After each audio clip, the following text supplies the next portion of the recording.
Check one, check one. Check. All right, everybody. We're back for another installation of the Blue Collar Philosophers podcast. It is Mike, your absolute best and most favoritist host of the worst podcast that you probably shouldn't listen to, or the greatest podcast you shouldn't listen to. Today, I have a reoccurring guest.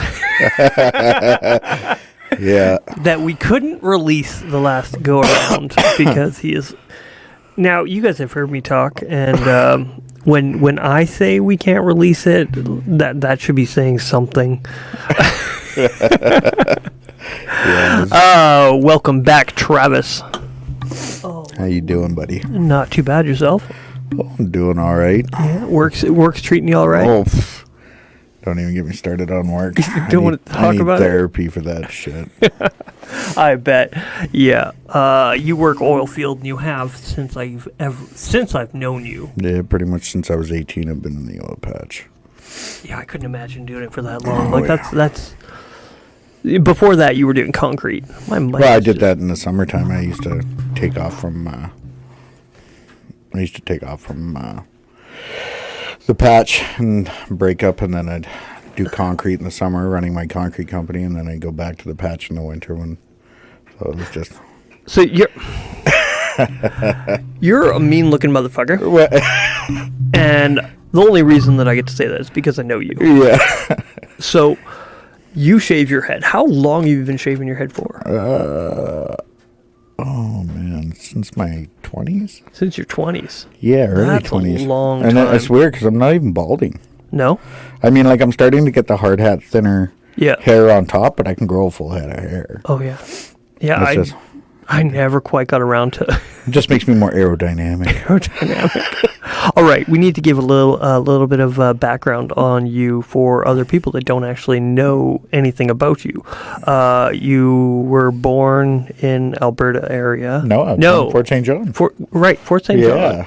But you were raised Prince George and. Well, I grew up in like Grand Prairie, Prince George area. Terrace, BC, Kelowna, Edmonton. I lived there for a bit. I worked out in Flair on a feedlot for a little bit, and you've been a little bit everywhere then. Yeah, I kind of come from a family of gypsies, so we just we burn all our bridges and we move. There's nobody left here to beat up. It's time to go somewhere else. That's right, and you have you have beat some people up. I remember being there. I've fought a lot of people, man. I've only been there for the ones that you got. Yeah, in the ring. the ones in the ring. Yeah. Yeah. So that was more of an offset or whatever when I decided to be a good boy. Yeah, you switch gears a little bit. Yeah. I think I'm going to switch mics really quick. This one's giving me a little bit of. Can you hear it? Is it kind of crackly? I can hear you crystal clear. I'm crystal clear. In my ears, I'm just crackly. I might just stick with it then and ignore the sound of my own voice. Yeah, well, that's going to be kind of hard for you. You're a little egotistical. Yeah, sometimes. Or I'll just turn my mic down. Maybe that'll help. Maybe. All right. So, how long have we known each other? We thought about this last over a time. decade. Over a decade. That's over right. A decade. Because we were right after Gideon was born. Yeah. He was a baby. But you got to remember, like, I was married in 2012. That's right. And we moved right after, and it's 2023. That's right. Oh, wow. Coming up, so. Yeah, and we started going to the same. Well, you started coming to my church. Yeah, that's correct. Yeah. And then when I wasn't working, like, because I was working down in the States at the time. Oh, right. Yeah, that's right. You were doing Texas. That's right. You were working something to do with propane, like some kind of. No, I was a liquid nitrogen. Nitrogen. That's right. Specialist. Mm-hmm. So there's different models of nitrogen pumps and stuff like that, and you used to get harassed at the airport and stuff like that when they would be like, "You don't look like a professional." Oh yeah, You're like, I'm a specialist. I'm a specialist. And they're like, "We bet you are." Yeah, so it's like, oh yeah, sure, why not? Yeah. Say whatever you want. Yeah, I'm like the poster boy for the Aryan Brotherhood. Yeah, if I didn't know you, I'd be terrified. But I got to know you, and I'm like, okay, he's cool shit. Yeah. But everyone else should be terrified. Yeah, I earned that. I earned. You did. And you can actually brag that you've tapped me before. Yeah, just once. Just once. But that was the only time that it counted, right? Mm-hmm. The only time it mattered. Well, that reminds me, I got a martial arts tournament next weekend. Yeah, in Dawson. So by the time this releases, it'll be next weekend still. Yeah. So I'm very excited for it. I haven't done that in so long. Is it a jiu-jitsu tournament? It's jiu-jitsu and kickboxing. Are you going to kickbox? No. I'm done being punched in the face. Really? Yeah. Not me, actually. I went against this guy last week. It was like the last roll. I had one left in me.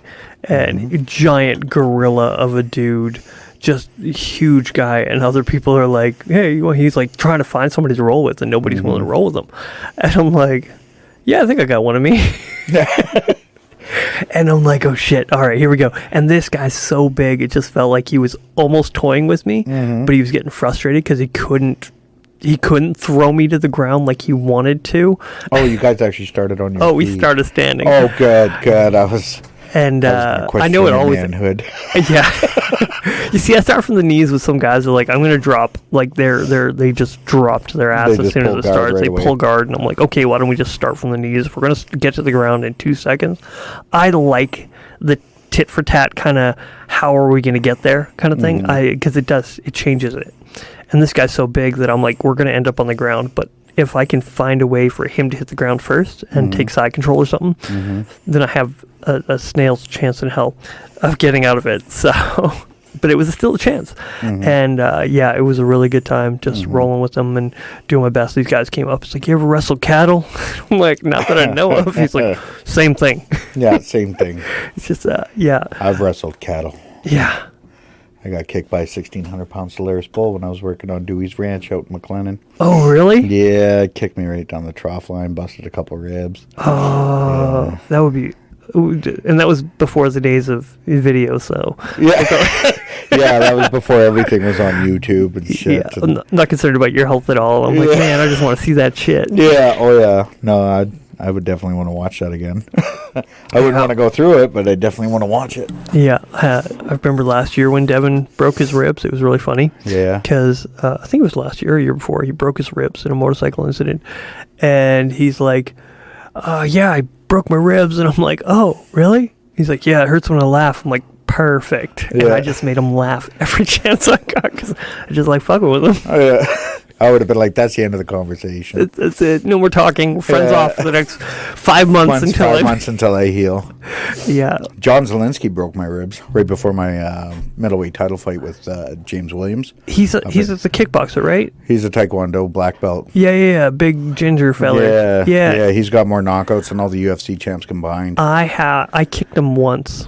I got one solid kick on him, like just one. I was trying things out, trying to see where I could, and I caught him in one kick, and he's like, "Oh, good job!" And then he kicked the top of my head for fun, and I'm like, "Fuck."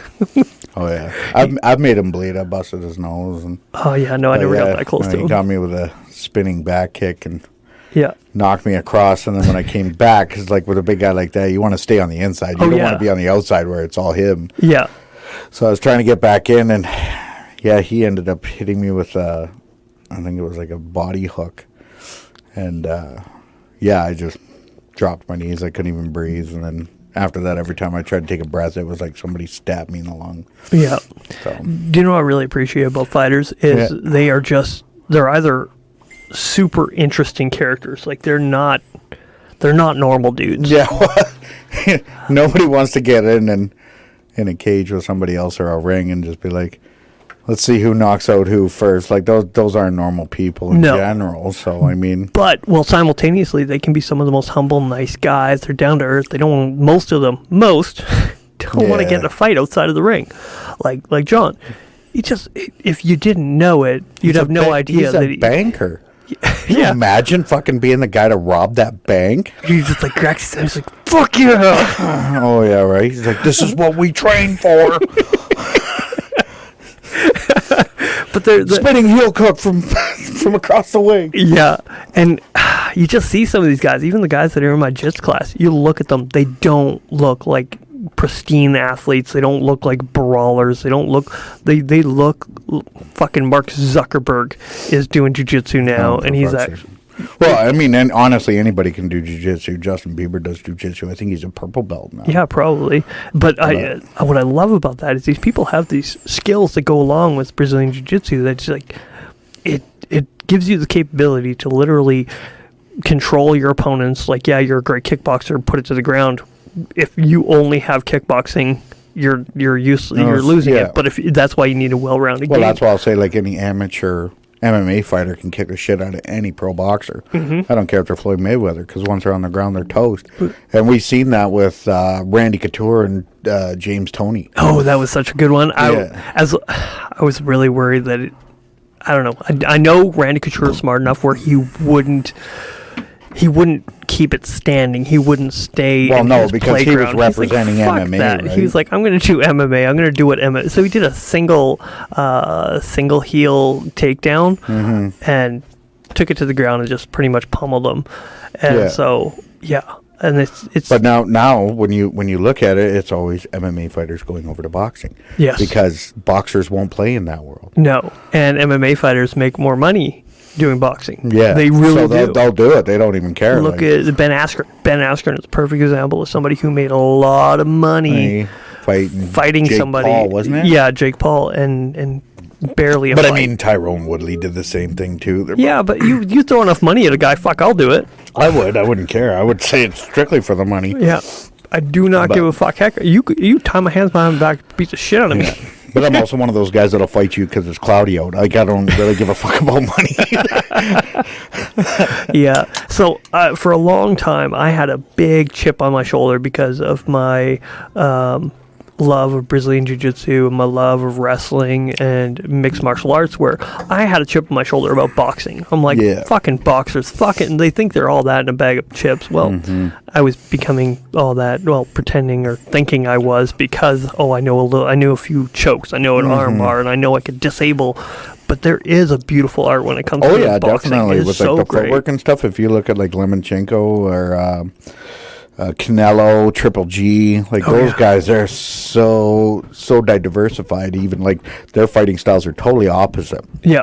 But I mean, like they're smooth, they're slick. You look at Roy Jones Jr. Oh man, like he was my favorite. He was phenomenal. But and then you look at like Mike Tyson. He was just like fucking raw. Man. Oh yeah, like, he was like, fucking bro. Yeah, I loved watching him fight. And I'm pretty sure who was it I fought? I think it was James Foster. Down and afterwards, because he was always like, "Well, I'm a fighter. I was like, "Well, you just seen the difference between a fighter and a killer." Like I said, I'm not in there to play with you. Like I'm there to smash your fucking face. And that's the thing. A lot of people, they think that, oh man, MMA would be so easy. You put these guys on the street, they're not going to know shit. They don't know what to do. I'm like, you realize they put these rules on themselves. Yeah. If you think just because you can skate, you can hop with the NHL, it's like, I know how to fucking do that. You know how to skate a little bit. Yeah. You have no idea. That's why in the gym, whenever somebody comes in there, we've had like 100 street fights. Be like, cool, you ain't shit. You ain't shit. I love those people. You put them to the mat and you like just control them. No, well, I'm not even that. I don't even sparring or whatever. You don't even gotta hit them. Yeah. That's the thing. You could embarrass them without throwing a single punch on those guys. It's like, I'm sorry, but this is not your playground. Like this is a Monday, Wednesday, Friday thing for me. Like, you've been in 100 fights. I've probably done like 900 sparring rounds that were harder than any fight you've been in this year. And I've been doing it for like 9 years. And that's another thing when it comes to mixed martial artists. Yes, they go into this, but you're not just fighting some guy on the street. No. You're not fighting a brawler. You're fighting somebody who has looked you up, who has trained, and all he thought about is smashing your fucking face, just like you thought about smashing his. And thought about the best technique to do it. The hanger that goes with it, it'll just drive you insane. Well, then we're going to talk about the hanger. I hate weight cutting. I really do. I'm cutting right now. You are cutting right now. I lost 9 pounds in the last, I think, week. 7 or 9 pounds. Yeah. I lost 5 pounds in 2 days. It started just really coming off. So are you mostly diet, or are you diet and diet training? And training? Yeah, just hitting the treadmills and burning the fat. Yeah, well, I'm doing like my morning workouts at like 4:30, depending on when I get there. But and then I'm trying to make it in the evenings, but sometimes I work way too late. So see, my wife's getting mad at me because I'm losing weight, but I'm not really trying to lose weight. I just But you're being more active than you normally are. If Well, you're going to jits, especially, I'm going I to lost way jits, more. and I haven't stopped moving. Yeah. No matter what work I was doing, I'm constantly moving. I'm walking and just I'm burning fat. And so she gets frustrated with me because I'm not trying. I'm not going out of my way. But jiu-jitsu, I missed it so much, man. Oh, yeah. I miss jiu-jitsu, but Mandy's like, well, why don't you just get a bigger gi? And I was like, no, that's what fat people do when they're, you get fatter and then you just get looser clothes. And I'm That's like, right. I don't even wear my nice clothes. I keep them all and I refuse to buy new clothes. I'm like, fuck it. I got lots of clothes. I just got to lose the weight. That's what I did. I was gaining a little bit of weight here. Technically. You're gaining weight. I was like 5-10 pounds. Yeah, but enough to need to buy new pairs of jeans. And I'm like, I don't want to. I don't want to buy new pants. So I lost weight so that I wouldn't have to buy new pants. I was that cheap. But when it comes to weight cutting in MMA, I don't like the system that's up there right now. See, I didn't mind it. Like, it didn't matter to me if I was cutting I've cut 17, 18, sometimes 19 pounds, and then other times I only had to cut 7 or 8. Yeah, I never had to lose more than 10. Yeah. I could always cut myself to 145, no problem, water weight. Oh, yeah, once you get up to that 20 pounds of water weight in a day and a half or whatever, then I've only talked to a few guys that are that have done that, and it's intense. That's probably the most intense part of fighting there I've ever experienced. Oh, yeah. It's just that discipline that you need for that day and a half. Yeah. The thing is, I don't know. I just don't like the health that it's putting, the danger that it's putting you in. Well, because you're not getting fighters at 100%. When you see them in the cage, they're at 70 at best. No, because it's like you need to really hear me out on this. If you look back at wrestling, Olympic wrestling, those guys have been cutting water since the 60s. Oh, yeah. And those are the most mentally toughest people on the planet. So when you think in terms of what their body's capable of, it's mind over matter. Yes. So the amount of mental tenacity that comes with the weight cut. Yeah. It drives you harder. You'll fight harder. I don't know It's the about hunter-gatherer mentality. You were a badass motherfucker before. Yeah. Do you think that you cutting weight makes you badder or because you were already that before? You're always going to have those guys that don't need to be hungry and angry because of their fucking weight cut to be angry fighters. You're always going to have that. I think it gave me just that little bit of an edge. I always felt like the weight cut after, because you go through this brutal process, right? Yeah. And it's brutal when you're doing water cuts. You're literally dehydrating yourself to the point where your body's almost going to fail. Yeah. And some people have died. Oh yeah, they have died from weight cutting. They haven't died in the cage. They died from cutting weight. Yeah, they actually even have, the day after. Yeah, they'll make it to the cage and they'll die because they're so dehydrated. I understand to the degree that somebody should be able to cut weight. I understand, but boxers have been doing 5 to 8 pounds since the 1900s. Let's say you didn't do that and you went in healthy. 100, you go in, actually be at your fighting weight. What would you be fighting at? 175? Okay, get yourself in a physical shape that you can float at 175 or 185 or whatever. I wish they'd make more divisions too, because... Well, yeah, I definitely believe that... Because if you fought at your weight, you would have more hydration, your brain would be healthier, and sure, you can, if you want to cut 5 pounds, 10 pounds, whatever, to keep it there, but you should be physically fit enough to go into the cage and not risk your life and also your hydration levels. You would have better fights. You wouldn't get knocked out as easily. Well, I mean,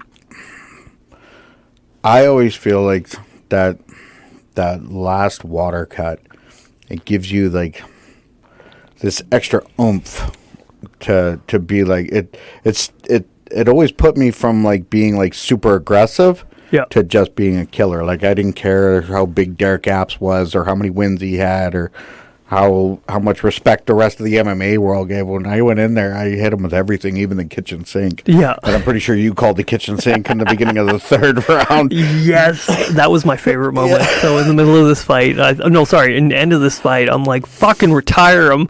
And as I say it on the video, you hit him with the hardest right.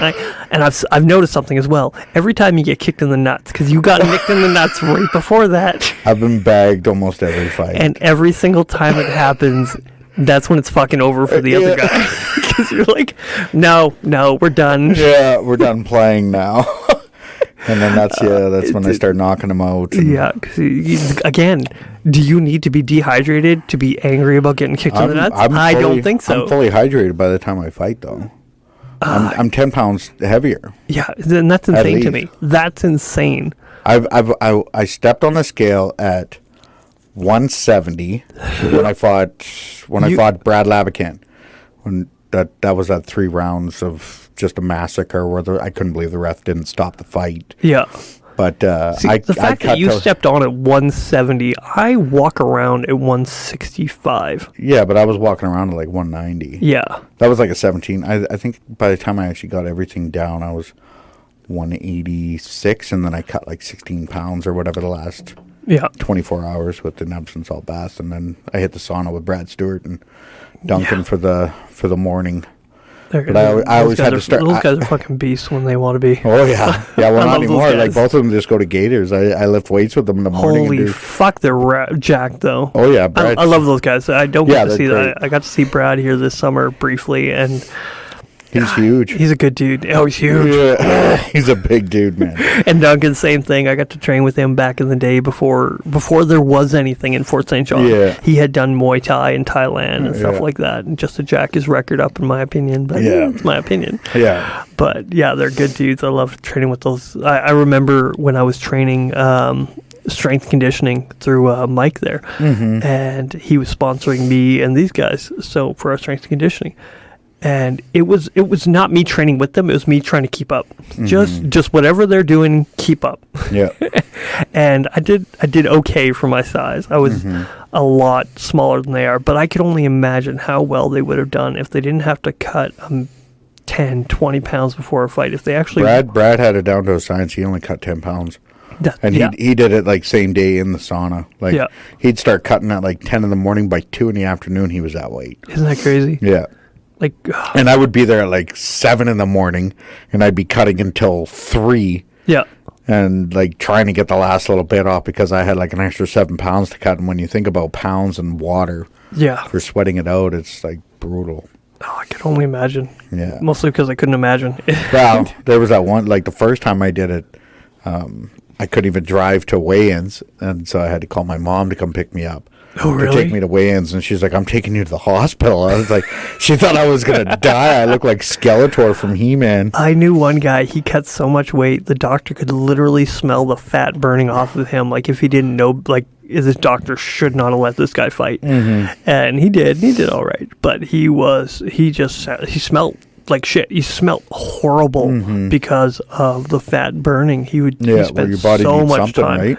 And then there's me who weighs in with a pair of jeans on because I'm rocks in your pocket. That's right, just to make weight. And eating a burger. What's up, guys? What's up? Yeah, I hope you guys have really done your part. And that everybody's hating you. Maybe that's why I never did very well. Because you didn't have the aggression. I didn't. No, I'm just not that aggressive a person. Yeah. But as I've gotten older, I'm like, no, I'd rather just choke people out. I'd rather just take your arm as a souvenir, but I don't need to hit anyone anymore. I can hit people. I just, I don't know. I don't need to, and until it gets to some point that I do need to, in which it's.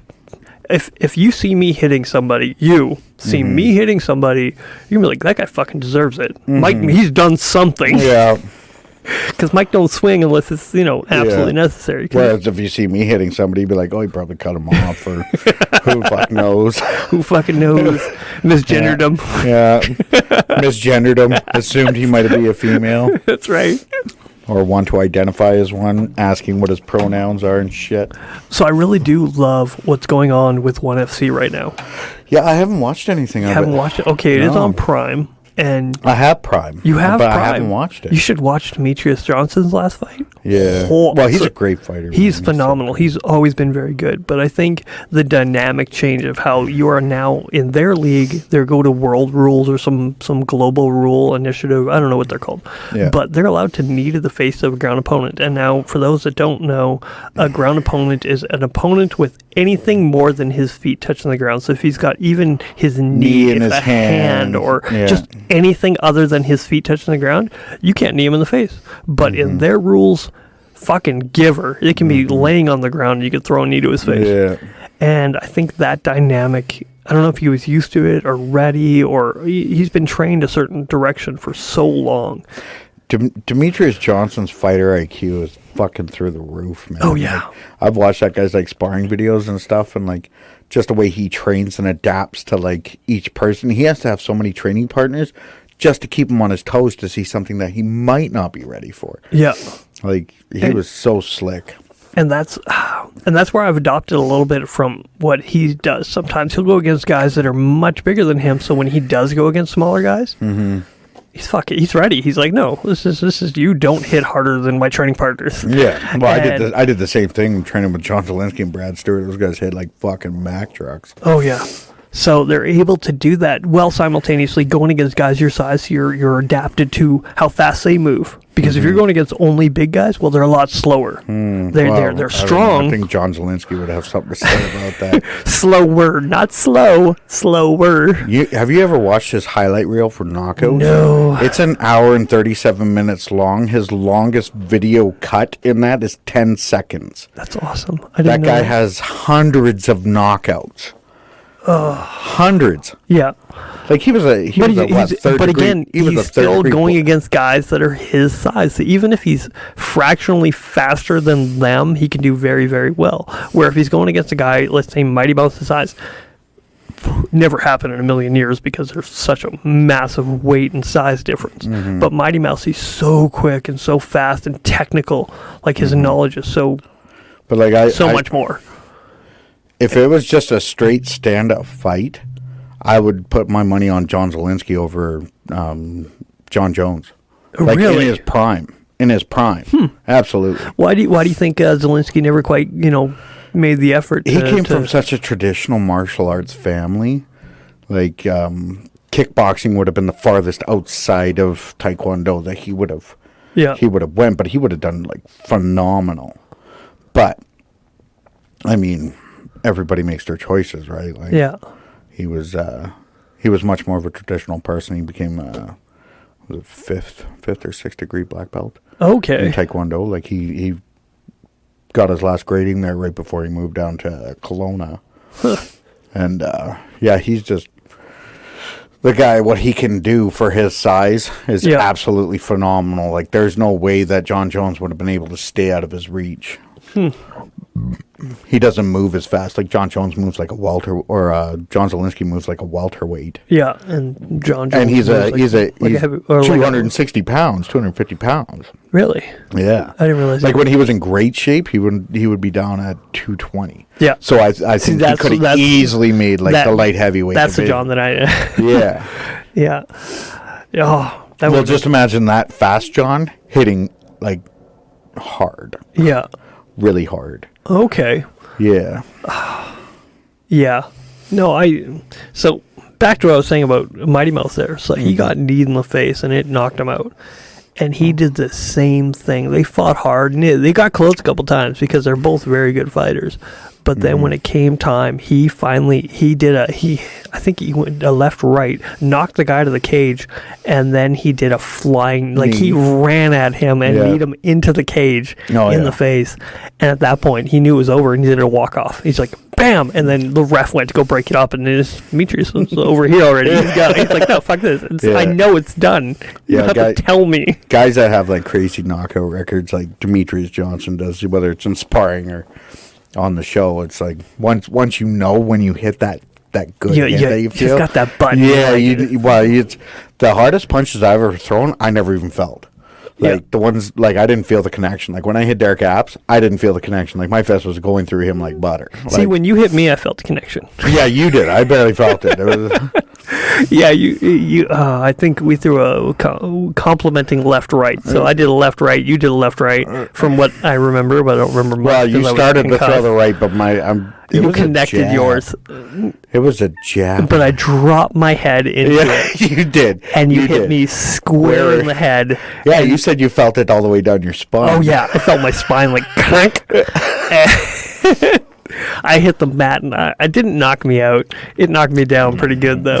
I will admit that. It put me on my ass, and that was such a phenomenal thing. So one of the things that 1FC is doing, they're actually doing hydration tests as well. Yeah. They're the UFC making sure that these guys are healthy it's enough. a percentage of their body weight. Yeah. I think it's like 7%. Yeah. Is what it might have been gone up to 10. I think 7 wasn't.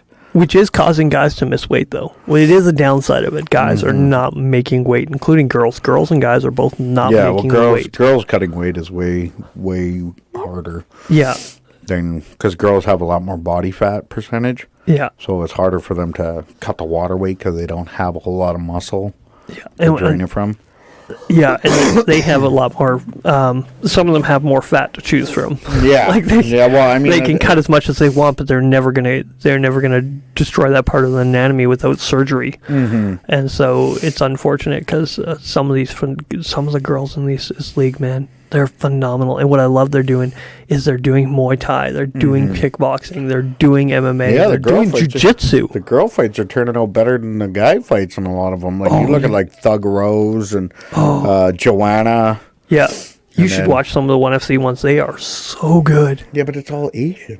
No, they're not. They got There's tiny little Asian people. I know Brandon Vera was on there. I used to watch when he was the heavyweight champ. No, they had this. What's her name? Melissa Lee. She's a Asian American Canadian. So she's from Canada. She was born in Canada, trains in the U.S. and in North Korea, I think. She's a Canadian that just jumps borders. Yes, because she can. Yeah. And she was so good. She was fighting these Chinese chick who looked like a dude. This chick looked like a dude. I'm like, I'm not sure about this one. This one looks more manly. Like, just you ever see a chick with a better jawline than you, and you're like, fuck. Anyways, I was sure. Me or you? I have a fantastic jawline. That's why I don't grow a beard. So people. Oh yeah, that's it. Nothing to do with that Oilfield money. No. Yeah, I do have to hide my double chin. I am far too skinny for it. I might not have one anymore, but I don't want to chance it. You don't want to check. I don't want to check. Well, in all honesty, when I have a beard, I'm scarier than I look now. Mm-hmm. So, I think not having the beard is helping my career. Maybe not. I had about 3 more inches on my beard here. I don't know, 2 weeks ago, and I shaved it off. Yeah, that's what Clint said. And he's like, "What's happening? Is somebody trying to tame you?" And I'm like, "No one's trying to tame me. I just riding, it kept smacking you in the face. It was getting me in the nose. Yeah, like you just have imagine somebody just tickling up your nose. Yeah, it's really frustrating. So after that, I'm like, I just need a break from the beard for a bit. So I shaved most of it, not all. Mm-hmm. And man, she's like, I always forget how good you look without a beard or without a long beard. And I'm like, I know. That's why you married me. That's right. But Mandy wishes that I could make the money I make now and not be in the oil patch so I can grow a beard because she loves the beard. She loves the beard. Well, I grew it out when you would be a fighting bearded. I assume you still shave the head. Mm-hmm. Shaved head, fighting, beard, tattoos. Some chicks, that's all they go for that. That's and I ride. And you ride a motorcycle as well. Yeah. That is something else. So I'm like the poster boy for a bad boy. But I'm a stay-at-home dad. Yeah, you're a stay-at-home dad now. You're like, when I'm not drinking bourbon over here with you guys. But yeah, not tonight because I'm not drinking until my wedding. You are cutting weight. You are getting in shape. Mm-hmm. You don't want to look like a bag of shit for your wedding. No. Well, it's not only that. I'm getting back into kickboxing. Yeah, there is that, and it's.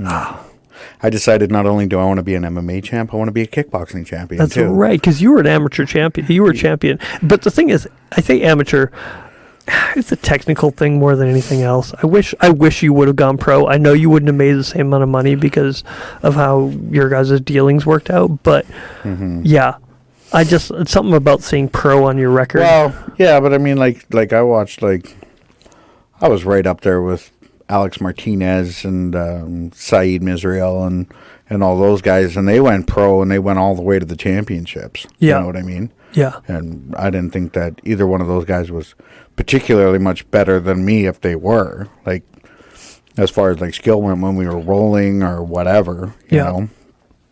So, but it was just, I don't know. It was just the timing of it. And I mean, like, I'm going to be going pro with kickboxing. And you also didn't get into it that early. Like, you started late. You weren't like me when I was 27 or something when I started. Yeah. 26. You were 26. 26 when I started training. I took my first fight when I was 27. Yeah.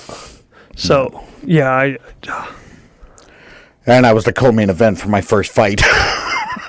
Yeah. I remember one of the guys told me when I was promoting you for a little while when I was going to Buddy here. And I'm like, hey, man, you got to get this guy a chance. He'd be really good. He's phenomenal. He's great shape and all this stuff.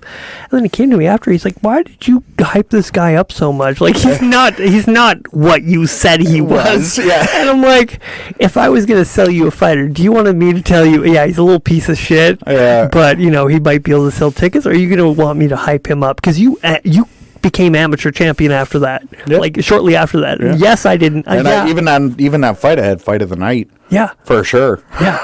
So it wasn't a matter of me hyping you up. It's like, no, I'm not gonna sell a guy as a mediocre fighter. I'm gonna make him sound like he's God's gift to fighting. Mm-hmm. Which eventually, like, I still get phone calls that day. When are you going to fight again? I love watching you fight. Yeah, I got a couple of those. I never said I was the best, but I'm always exciting. Mm-hmm. That was one of the things. Yeah. The only fight that I saw you lose was to a ground guy, and I'm sorry, but they're not as exciting. I almost knocked him out before he tapped me out there. Yeah. But he had less than 3 fights, so I couldn't ground and pound him. So he had the advantage on the ground. You take any jiu-jitsu guy, I don't care if he's a black or a brown belt. Yeah. As soon as you hit him, he's a blue belt or white belt at best. That's right. You know what I mean? Like, it's a totally different ballgame when you can hit him on the ground. Yeah. But they couldn't find me anybody last minute, so. Yeah. I remember I took a last-minute fight one time, and, somebody else took a last-minute fight. My opponent got, I don't know, jail or something stupid. And he got injured and he couldn't make weight. So they found me a last-minute fighter. And this guy, he came in from a 145er, so he walks around at 155, 160, and I was fighting at 155. And I I don't know how it happened, but I picked him up. And I was like, oh, he's little. And I started walking with him, and I went to go do a slam. I went to go slam him into the mat. Mm-hmm. Well, guess what he's got? He's got my neck. He's got my guillotine. Fucking caught me real early in the first, and I'm like, shit. I was mad because I'm like, I want a do-over. I want a do-over. I got robbed of that win. Yeah, it's like a sparring match. If you got caught really quick, you can just, okay, let's go again. Like, it's not a big deal because it's just a sparring match where it felt like that. I didn't get hurt. I didn't get injured. I was 100% still because I barely have to cut weight. And I just lost. And I'm like, I was very angry at myself for getting caught so stupid.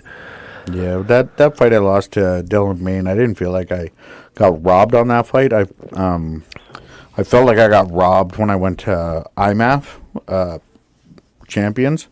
Okay. And the guy didn't have his toenails cut. Oh, fucking. And they didn't check him. They checked me, and you can see the video. Yeah. And they didn't even look at his nails. He ended up slicing my eye with a front kick. And I got 8 stitches. Which was awesome anyways, because when I was at the hospital, there was this girl there from volleyball who broke her arm. And I pulled my eyelid down to where I could see out of my cut because it sliced right through. And I was like, I got my eye on you. And she started screaming, and I was just... I thought it was hilarious. Worth it. Yeah, worth it. Totally worth it just for the hospital joke.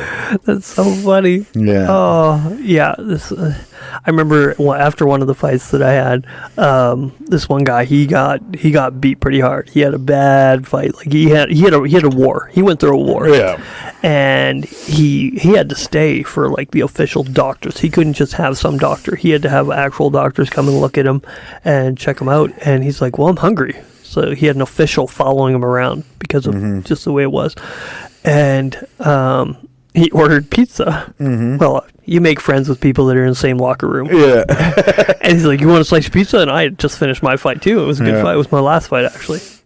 Oh, the one in Grand Prairie? Yeah.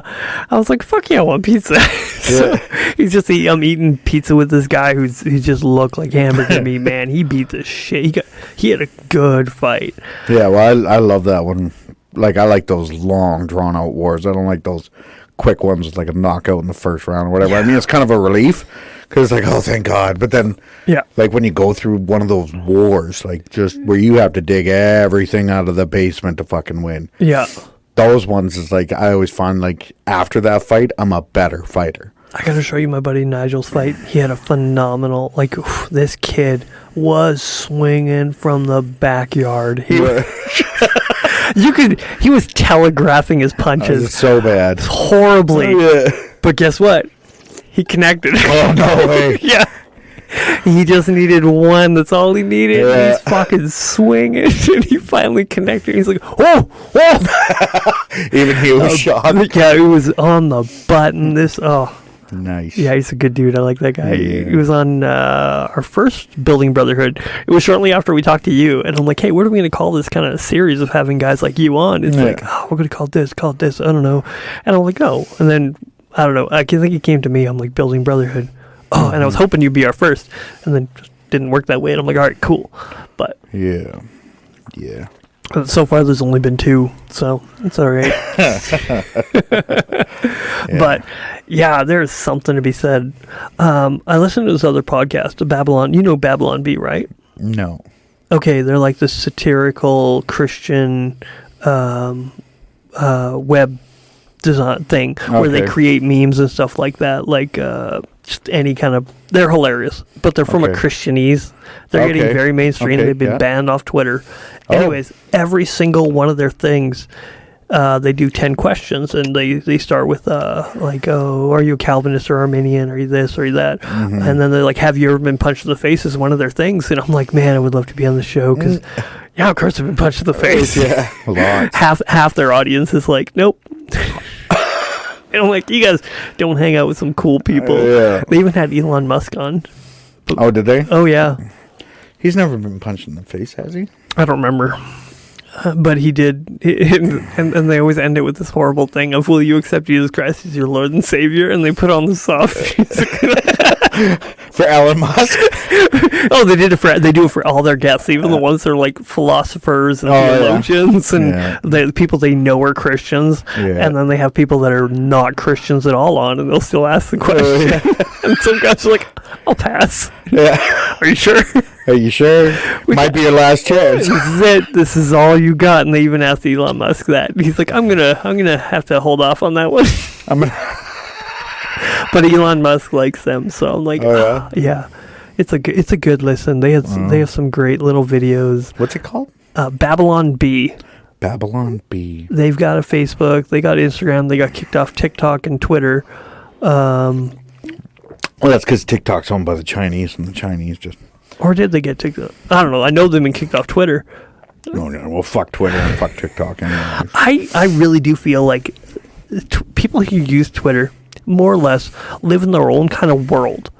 They just assume that everyone on Twitter matters, and then mainstream people have gotten on it, like celebrities, like Elon Musk, like news and Trump, and all these political pundits, and just all these people, and they feel like they're so important to them. And I think that a lot of people are like, I don't give a fuck. Because I'm only on Instagram because my old lady likes sharing memes. I don't even give a fuck to be on there. Oh, you send me memes and I videos. know I do, because I have a whole list, and I'm just like send, and that's all I do. Some of them are so good. Yeah, right. I'm like, I appreciate this one. I don't know if he was thinking about me on this one, but I really do appreciate it. Well, even when I had Facebook, even your wife was like, Some of the shit Travis posts is hilarious because I didn't give a fuck what anybody thought. Even my mom would call me and be like, "Are you serious? You're posting that?" I'm like, "Yeah, I'm posting that." I had one guy say that you're not even a Christian and you need mental help and all this stuff on one of the. I created a meme and it was quite good. Yeah. And this guy thought I needed mental help. He's like, "There's something wrong with you." That might still be debatable, though, Mike. Everyone keeps saying that. Yeah. Even my wife's like, "You can pay." I'm like, why does everyone insist on me getting mental help? I don't appreciate it. I think we could all use a little mental help. I think I'm pretty good. You know what would help my mental... No, I can't say that on the podcast. Otherwise, we won't be able to put this one on either. Because then I'm going to go off on one of my rants and tangents. I'm being very conserved right now for all you fucking listeners out there. Do you know what I love is that your mom doesn't like our podcast. Yeah, she doesn't. And the reason I love it is because I know she's a great person. Yeah. And I'm like, I love her to death. Yeah. And I'm not making this for her. Yeah. And I know she might not ever hear this. She'll never hear. But I love her and the fact that she's such a good person. And I'm like, I'm glad you don't like it. Because I'm not making it for her. I'm really not. I'm making this for fucking retards like me. Yeah, us. Retards like us. Who... They're a little rough around the edges. They're not... Or a lot. Not polished. We're not making something pretty. We're not making something marketable to make tons of money. We're shooting the shit, talking the ways that we talk. And I censor myself to a certain degree, but we all do. We all censor ourselves. Well, I didn't last time we had a podcast. Fucking that's why no one will hear it. Unless we start a Patreon. That's my goal. We start a Patreon. A Patreon? What's this? It's like people pay to listen to your shit. Oh. So you still release stuff like this. Yeah. But you also you create content for just people who pay for it. So I'd be like, all right, that would be something people have to pay for. You want the good shit? You sound like a drug dealer. Psst, I got that stuff, or I got this stuff. This stuff's so much worse. I mean, better. Yeah, same thing. Yeah, it's more or less the same. Mm-hmm. Yeah. Yeah, one day when I'm huge, I'll be like, all right, we can't be canceled at this point. Oh, yeah. We can't be canceled right now either because we're not making... It's like, I'm going to go after your advertisers. Well, fucking have at it. Yeah. I had somebody... if you want to find me something to go after. First, we get the sponsors, then we get the money. Yeah, that's right. I'm like, we're really... When I say we're nobodies, we really are. Well, do you even know how many listeners you guys have? Oh, yeah. How many listeners? Not enough. Well, what's the number? Over 1,000 downloads, but you got to remember, like, think of the timelines. Yeah. Over 1,000 downloads is... There used to be a lot more, but the space is completely overcrowded with the corporate, the CNNs, the mainstream, the NBC. Is Joe Rogan stealing your thunder? No. Joe Rogan is stealing your thunder. I'll talk that to being Joe. said, I would love to get a shout out from Joe Rogan. That'd be fucking unbelievable. With that being said, I did know a guy I was trying to draw him towards listening to our podcast, and he's like, dude, there's so much out there, and I've got ones that I've already been listening to that I don't have time to listen to yours as well. Well, guess what? He finally gave us a listen. Yeah. And he was like, I'm fucking triggered. He's like, I gotta come on, because he listened to our cults episode, and he's like, no, I have lived this. I know exactly what you're talking about. So it hit a nerve, right? And so we're just not popular yet. Once we get a little more traction, but you got to remember, 1,000 downloads. What is that? Oh, it's just 1,000. No, we usually do an hour and a half. If we're doing an hour and a half, how many hours is that? That's 1,000. If it's just if we go 1,000, it's 1,500 hours of content. Yeah, and that's not a little. That's quite a bit. Yeah, we're more than that, but not much more. And it's frustrating because I know we're doing something fun here. It's phenomenal. Yeah, it's great. And it is great. It's fun and unpolished, and you're not getting bombarded with advertisings. And if you are hearing advertisings before, after, or during the show, they're not paying us. Don't buy their shit. Unless you hear me saying it, fucking leave it alone. Well, that was like when I was fighting too. Like, sponsors were trying to say like, oh, be more like this, be more like that. And I was just like, fuck yeah. Like, yeah, you guys sponsor me because you like who I am. If you don't like who I am, then fuck off, because I have oil patch money. I don't need you. Yeah. Where I don't have the oil patch money, well, simultaneously, if you're going to team with us, you got to fucking know I'm going to talk shit. If your product is not the best, you're going to hear me say it. Like, unless it's you pay me so much money, I just won't talk about it. I'll just give you a shout out and tell them to buy your shit. Buy your shit, even if it is subpar to second brand named here. Yeah. But yeah, I'm like, we're not making ourselves hyper marketable. We're not doing this for other people. We're doing it because we love. I love doing this. I love releasing it. I love hanging out and drinking beer. And I am going to do a sober time though. Yeah, well, I'm doing mine right now. I know you are. You got what? How long before? Okay, you're not getting married till next year. Next August. Okay. So you're going to be off the wagon until August. Are you just getting completely destroyed? No. That's good. No. Don't do it. I think not until the honeymoon we're going to worry about like drinking, but we're going to. I don't even know if I could say this because. Might have stalkers. No, unless you. Oh, wait, you might share it. Leave it alone. We're going to the Bahamas. Somewhere in the Bahamas for the honeymoon. So now that they'll let us fly. Yeah. Oh, thank you, Lord. Right? Government. Fucking I Trudeau. can get out of my country with that fucking bullshit. I cannot believe. Did you know in Ottawa? My brother-in-law's telling me he lives around the Ottawa area, and he was telling me you can't have a "fuck Trudeau" sticker in the back of your vehicle. Oh fuck, they're everywhere here. Oh yeah. Even when Mandy's brother came over, he's like, "I love it over here." He's like, "It's fuck Trudeau this, fuck Trudeau that." There's like billboards up saying "fucking Trudeau for treason." Yeah. And they're not allowed to say. They're not allowed to say it. They're not allowed to have that. They're not allowed to rev their motors. They're not allowed to. I'm like, dude. This is land of the free over here. I don't think I can. It sounds so tyrannical that I can't believe it's Canada. Well, see, like even like when we were over there, and my son Adrian, he's like, "Well, we can't do this and we can't do that." I said, "Who said?" He's like, "The government." I was like, "You're a free man because you decide." I said, "Fucking, you just got to be able to live with the terms of your consequences for going against the grain." I said, "But don't ever let them tell you what you can and can't be or do." You are as free as you determine to be. Yeah. When you let the government dictate your freedom to you, you're not free. No.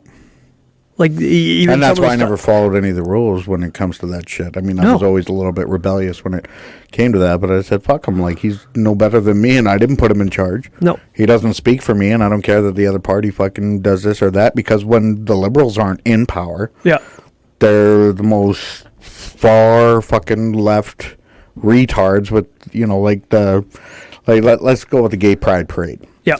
Any other fucking day of the week that's indecent exposure. People bring their kids to that and shit. That's pedophilia and all that other shit. But for Gay Pride Month or whatever, when they do their Gay Pride Parade. And they get a whole month. And they're naked in the streets with kids and they're doing all that sexually provocative stuff. It's like, I don't care if you want to suck a dick. Just fucking do it behind closed doors like the rest. Yeah. Like, shut the fuck up about it. I was watching Prime the other day, and they have this one section. It's like black movies. And I was like, where are the white movies at? Oh, sorry. Is that buddy waiting to see where you're at? No. Sorry, I thought it was on silent. It's all good. It is on silent. Why did it ring? As long as buddy's not waiting for you. What? Because you got dinner plans still, and this is going up for Yeah, but no, it's not until 8:30. Okay. I don't even know what time it is. So I was saying, I'm watching this thing and I look and it says black movies and I'm like, we could never do that. And I always say, what about? Because they like, oh, you can't do the what about. Yes, you fucking can. If you can't do whataboutism, then what are we doing here? Like if I were to turn that and put it on the other foot and say, okay, what if we had white movies? What if you had a section that said white movies? Mm-hmm. That you'd be fucking hung out to dry. Then why are we doing that? Why are we doing that for like, what would be in that section? Great. Like American History X and Django and and the white Django Unchained and it's just the white side of it. Did I send you that thing where his buddy was talking about Leonardo DiCaprio and he's oh yeah. He said it right in front of him. He's like with Samuel L. Jackson in the room. That is by far one of my favorite movies. Yeah. As I've said on the podcast before, I wish I was black. I would go to every black movie and sit in a row of white guys. Yeah. And if anything funny happened, I just look at them and be like, go ahead, laugh. Yeah. No, it's very funny. Yeah. Go ahead. Just because. And then when they start laughing, you fucking racist. That's right. Yeah. Just because if you're going to do it, play the game. Have fun. Right. But I couldn't imagine I think Thomas Sowell or somebody like that talks about the lowered expectation or the soft bigotry of lower expectation. They assume that they need this lift up. You just assume black people need to be elevated because obviously they can't do it on their own. It's like, no, how about you just treat it as an equal art? Django Unchained was a great movie. It was. It wasn't great for a black lead movie. It was a great movie. It had nothing to do with whites and blacks well, maybe. I mean, like it was based on that time, but I mean, like it was more. Yeah. You know, like what are they going to say? Because the black man still came out on top anyway. So I mean, like. Yeah, and I'm like, can't it just be a good thing for what it is? And the fact that you need to give it this special section, no, it was good. Black Panther was fun. It was a good movie. It didn't need. I wasn't a huge fan of Black Panther. It wasn't. I was more of a. Captain America? No, that's racist. Anything where you're proud of being American is racist. That's right. You're misogynistic. No, I was more of like, I would have to say into like Thor and Hulk. Yeah. For those movies. Ragnarok was so good. Yeah, but then they shit the bed on the last one. I didn't watch it yet. Yeah, well, I got that box. Where I watched it for free. Yeah. But yeah, they almost made him seem like one of those guys from fucking Venice Beach that's all about like muscles and looks and fucking very shallow fucking. Yeah. It was retarded. I mean, it had some good parts, but. Oh yeah, but you can't help it with Chris Hemsworth. He's hilarious. Yeah, I know. He's so funny, and really he's very good. You know what? I'd like to see. You know who did a great job in a gangster movie that I didn't think would do a great job? Matthew McConaughey. What? In The Gentleman. Really? Mm-hmm. You see, I was surprised by Charlie Hunnam? No. What's that kid from Transformers? Oh, Shia LaBeouf? Shia LaBeouf one. Tax Collector? Yeah. That was a great one. Fucking great movie. Yeah. I'm going to watch that movie again. Yeah. It's on my favorite list there. Yeah. But yeah, I didn't. Have you ever watched The Gentleman? With Matthew McConaughey and Charlie Hunnam? Not yet. You should watch it. Where is it on? Do you know? It's on Netflix. It's on. I'll have to take a look. Yeah. I've been skimming a lot, and I got Stack on Prime so that I could watch Rick and Morty. Oh yeah. Fucking Rick and Morty's so smart. I got Stack too, but it wasn't. Mandy wanted to watch something. I'm Married at First Sight. Oh, that's so horrible. I know, it's terrible. It's so bad. And I try not to watch that shit with her. But it draws you in, and you're like, I haven't seen it yet either. But it's my sister-in-laws, both of them were like, "Have you watched this one?" Oh my god! And I'm like, 90 Day Fiance, and all that shit. And it's really funny because one of the guys I work with, his wife started watching it as well, and he was like, "Oh yeah, it's super interesting." And I'm like, "All right, there, lady." Like, this guy was really he was into it. And so I went to my sister-in-law's. I'm like, "Hey, just so you know, you're on the same page with my buddy there." They're like, "What?" I'm like, "He loves that show too. You guys can sit down and have a margarita together and talk about it." Yeah. Just busting his balls. He's never going to listen to this, and I don't think they do either. It's amazing the level of the lack of support from your inner circle. You think, "Oh yeah, my friends will listen." No, my closest, like the people who are, family. Family don't listen. My brothers do. They even call me and it's like, "Hey, fuckface." Yeah.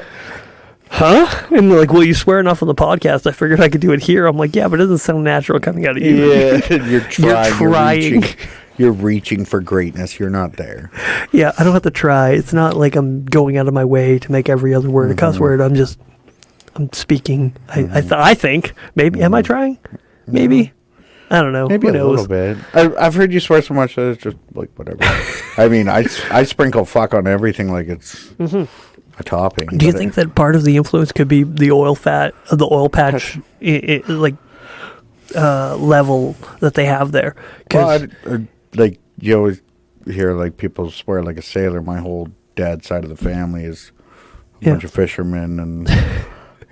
So I mean, and then on my mom's side, they were all like the really good ones, and then me just growing up in the patch. Yeah, I guess. It may. I think there's a certain level. It could also do with the people I hung out with growing up too, because you hung out with a tough crowd. Yeah, well, they were the toughest. I mean, I mean, we can't talk about half of that shit. No, we can't. Just let the audience know that half of them are dead and the other half are doing life in prison. So, yeah, and the ones that aren't are very, very lucky. Yeah, well, there's far and few between. I think. Oh yeah, I know of one that isn't, and he's on a motorcycle to get away half the time. Yeah. I'm glad to see he's doing well, by the way. Yeah, he's doing pretty good. Yeah, I'll pray for that guy. He's a good dude. He seemed like a really nice guy when I got to hang out with him and you. Yeah. But, yeah, it's... Back in our gun running days, moonshining. That alleged, okay. Well, hey. Is that could become a thing again, because I'm pretty sure the government's going to outlaw that too, and we could become moonshiners. Yeah. All right. So a long time ago, this is all legal, so we can talk about it. It's fine. Yeah. A long time ago, you were going to pick up some rifles, and from a friend who was going through some issues, but he just couldn't have them in his house at the time. Yeah. Not a big deal. It's just, people go through shit, and so he's like, hey, I need to go pick up these rifles. You want to come with me? And yeah, of course I do. We can. And then when we were there, we ended up. And he's like, hey, do you want some moonshine? And I'm like, well, fuck, yes, we do. Of course we want moonshine. So we ended up having a couple cases of moonshine, and then... halfway home. A safe full of guns. Yeah, that's right. In the back seat. And then another... Yeah, a case of moonshine, a safe full of guns, and we just started driving. And we had about 6,000 rounds of ammo. Oh, something like that. Yeah. And we get across the border, and all of a sudden we're like... It wasn't the Canada border. It was just BC to Alberta. It's just the BC to Alberta. I'm like, holy shit, we're gun runners. He's like, what? I'm like, we got moonshine and guns. Yeah. See, I thought nothing of it because until we crossed the border. Not illegal. If you're not doing something illegal, it just doesn't feel like you're like, we're not doing anything. But that's just a piece of paper, and what the government says is bad and weird. So I mean, see, that's why I like America. The Second Amendment. I'm like, fuck yeah. Yeah. The government shouldn't fear their people. Why are you so afraid? Why would the government be afraid of their citizens owning guns? If you were doing your job properly, you would have nothing to worry about.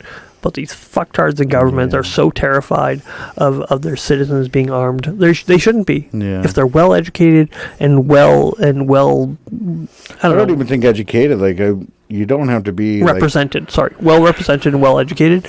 You can do well. I don't feel like the amount of education that they got makes them any better of a person. I mean, obviously, corporate Canada, like some things to do with finance and shit like that. But I do feel as if a well-educated, I mean well as in you understand the government, what they're doing and why they're doing it, where people are not educated in that way. We don't understand why the government's doing this thing, and when you question them on it, they disregard your question altogether, and then they cite things that are not accurate. So even a well-intended person could look at this and be like, there's some fuckery going on here, and I don't like it.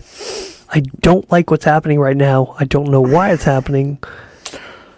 I think I would never incite violence, but I would incite a revolution. Oh yeah, absolutely. If there was enough people that were just sick of their shit, it would be something where it would be a power struggle. But at the same time, we need to draft something up where the government doesn't have the control that they have. Well, people need to get involved with whatever they can in their local politics. Let's look at Bader. Ryan Bader. Did you listen to any of his stuff? He's one of the Bader.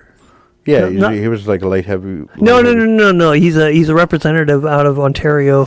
He was running for the Conservative leadership. Roman Barber. Yeah, Roman Barber. He was phenomenal. Now I know that he was never going to get the job. Looking at him, I'm like, I like him. I love his ideals. I know he doesn't play well with others, and that's the problem with. That's the same with Max Bernier, right? Like neither of them.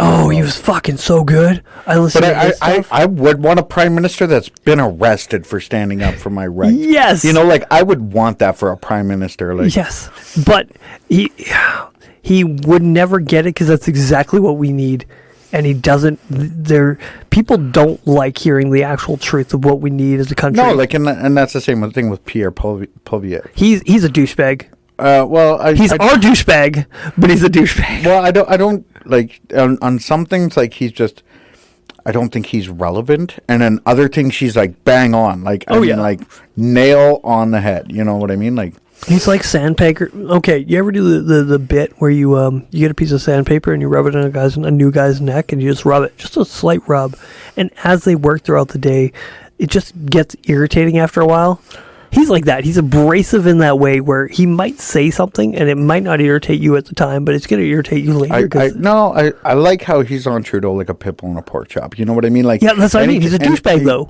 He doesn't allow him to answer, and he assumes bad faith in a lot of areas.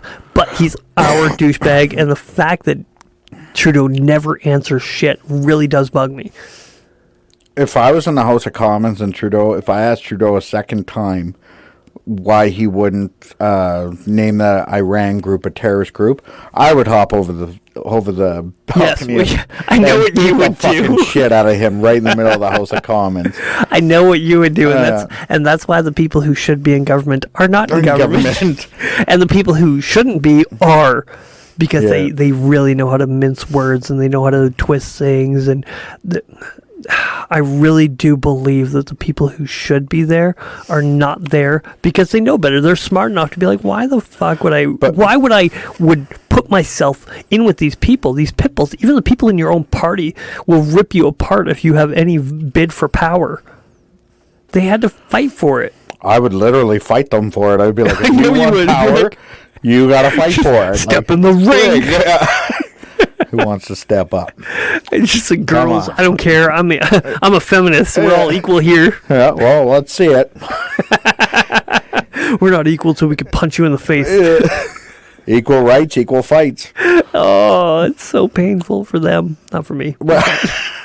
No. But I mean, like, even when I was like training, I trained with some really good girls, and I mean, like Jamie Harrington, she was like she was like ranked 7th in the world. Yeah. Like, right underneath like Ronda Rousey and them. Yeah. And fuck, I'd whoop her all day. Yeah. Like, it's no comparison. It's not. I remember going against this chick, and she was a tough chick. Mm-hmm. She was a firefighter. Oh, Jamie Harrington was tough as fucking nails. But she was a wrestler chick. But it didn't matter. It doesn't compare to a man. Like, I didn't know what to do with my hands. All right, so when I I'm not sure what to do with my hand. So I put her into a position where she put me in guard. Mm-hmm. Normally, I bury my head into the person's chest to close space and to take a rest. I would put my head into the chest, put my hands on the chest, whatever. That's just where I put myself to like chill for a second and recoup and rethink. Yeah. There's no doing that with girls. No, you're like, I don't know what to do with my hands, and and I'm trying to figure out what else. So I just grab wrists and I pin her down, and then I get turned on. I don't know what to do. No, well, that sounds like an issue for you. No, I always tried to be professional. It was a joke. I was always professional. Yeah. But that's, and the thing is, you're trying to toe the line of how to be aggressive enough while simultaneously not be absolutely domineering. Could I manhandle and smack the shit out of her? Sure, I could have. But. See, like when you're rolling competitively, you treat a girl like a guy, but you're not as rough. But I mean, like, at some point, you got to start pushing the pace with her so she can get better. Yeah. So, I mean, you can't worry about whether she's a girl or not. Like, they got their bras and whatever else. Like, I'm not worried about like putting them in a seatbelt, and I'm worried, like, I'm not trying to cup a feel. I'm trying to fucking, I was supposed to say fucking on that one. I'm trying to fucking. I'm not trying to fuck either.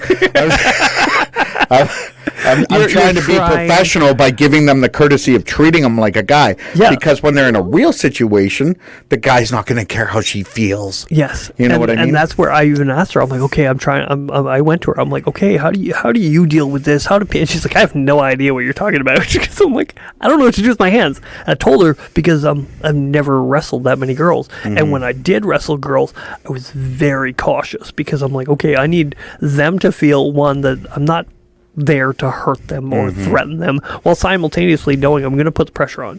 You're gonna feel me pushing against you in a way that doesn't make you feel threatened sexually, but threatened physically. Mm-hmm. And it was one of those things of just really learning to toe that line of doing my best to give them the challenge that they need to make them better. But north-south is awkward. North south is awkward no matter who you're grappling with. Yeah, exactly. It Every doesn't matter single who. time. Yeah. All right, if you're wondering what north south is, you go ahead and look that up. Either that or 50-50. 50-50 is also awkward no matter who you're rolling with. Yeah. So no, it's something else, man. There is some dynamics to it, and people like to overlook it. They do. They're like, oh no, it's the same thing. They're not any different. I'm like, yes, they are. Yes, they are. Oh yeah, they're especially from an athletic view. It's like when you see how guys go through the gauntlet next to how girls do. There's a totally different dynamic. Mm-hmm. Yeah, and it's fine. Everyone needs to be. Hey, it's okay. I mean, at least we're letting them fight. Yeah, letting. Well, so it sometimes feels like that. Yes, it does feel like letting. Well, if you really want to go down the spectrum, it was men that felt that women should have an equal say to be able to get the vote. Yes. Before that, it was men dominated. It's not like they took it from us. We shared the power. Yeah, that and how do I put this? We didn't share it equally, though. No. They don't have to get the draft. No. They are all about equality until they're like, New York State came out with the equal draft in the event that there's a draft, guys and girls will get drafted. Fucking A. There's no difference. They came out with that equality, and all the feminists are like, fuck that, fuck you, fucking blah, blah, blah. And I'm like, see, they don't want equality. And, like, you have to go back. Like, so this is where it goes back to the beginning in the Bible when Eve was cursed. Yeah. And God said her desire will be to rule over men. They don't want equality. They want to rule. Mm-hmm. Well, we all want that to one degree or another. Well, simultaneously, we recognize. Listen, if you're a strong enough guy, or you have enough strong enough guys, you can take the power. Yes. Right. Well, okay. Women will never take it. It does remind me of this one time. So we were repairing a door for a buddy, and this girl that was living in the house is like, "Oh, is this door going to be stronger than the last one?" And you told her, this door is only as strong as a person kicking it. It doesn't matter how fucking strong the door is, depending on who's kicking it. If I'm kicking it, it doesn't matter how strong it is. I was there? You were there. Where was this? GP. Oh. Yeah, I'm giving separate timelines. Okay. But the door was only as strong as, if you want to fortify whatever, do whatever you can, as much money as you have. This one, it's only as strong as the person kicking it. It can be very strong if you got me kicking it. It's not very strong if you're kicking it. No, because I got the key to the city. It opens all doors. That's right. So, yes, there is a certain level of fortune favors the brave. Of this only goes the way I want it to when you're dealing with somebody weaker and smaller than you. Yeah, and it's just the way it is. Yes, there are outliers. There are women out there who are fucking beasts. Like there was this Russian chick fighting two dudes, and you can find these Russian videos. They're great. Yeah, they're like Russians are terrifying. And this chick was fighting two dudes, and she beat the shit out of both of them. And I was like, oh. I would like to see that. I had to find that. I would love to see it. It was a bit of a mismatch, though. There were like two slightly smaller dudes than the girl, but the girl wasn't that huge, but she wasn't that small either. So there are some great videos out there. Yeah. Not sure where to go from there.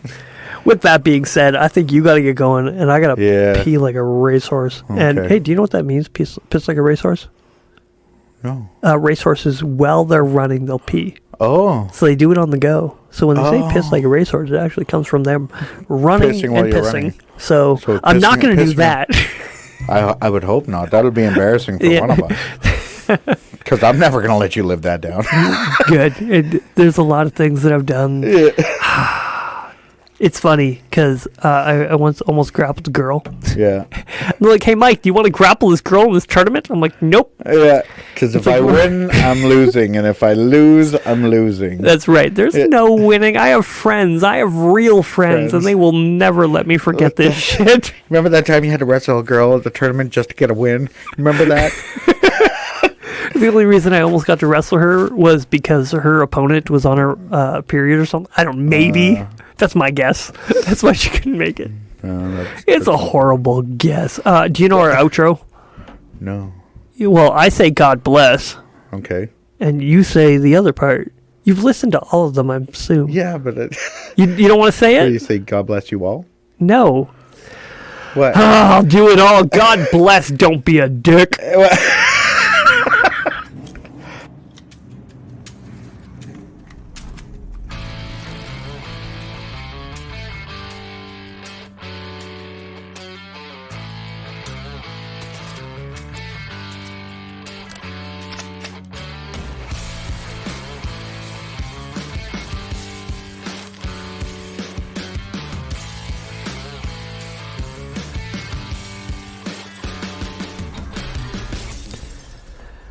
Music has been brought to us by Kirk the Riffer Wells at Liquid State Audio. He is a guitarist, producer, mixing engineer. Thank you from the Blue Collar Philosophers.